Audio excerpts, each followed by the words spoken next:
আসসালামু আলাইকুম সুপ্রিয় মৎস্য খামারি ভাই বন্ধুগণ, আশা করছি সকলে বরাবর মতো ভালো ও সুস্থ আছেন। তো ভিউয়ার্স, বরাবরের মতো আপনাদের মাঝে আজকে নতুন আরেকটি মাছের ভিডিও নিয়ে হাজির হলাম।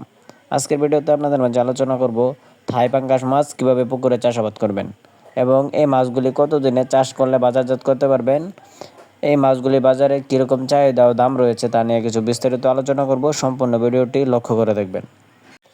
তো মাছ চাষি ও খামারি ভাইরা, আপনারা যারা উন্নত জাতের থাই পাঙ্গাস মাছের পোনা খুঁজতেছেন, আপনারা চাইলে কিন্তু আমাদের কাছ থেকে 100% গ্যারান্টি সহকারে ভালো জাত ও ভালো মানের পোনা পেয়ে যাবেন।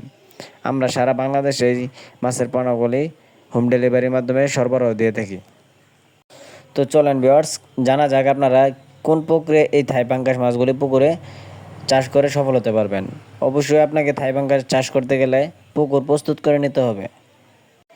যদি কিনা আপনার পুকুরটি প্রস্তুত থাকে তাহলে কিন্তু আপনি প্রতি শতাংশে 500 থেকে 600 পিস মাছ কালচারের জন্য দিতে পারবেন।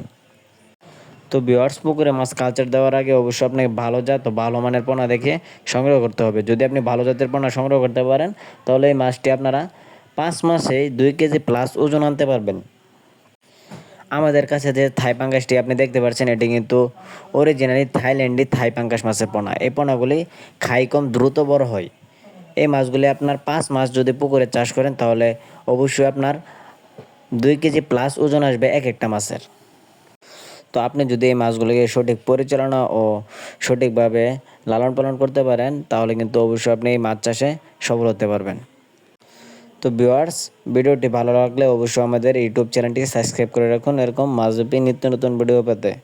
আজকের ভিডিওটি এই পর্যন্তই। সকলে ভালো থাকবেন। আল্লাহ হাফেজ।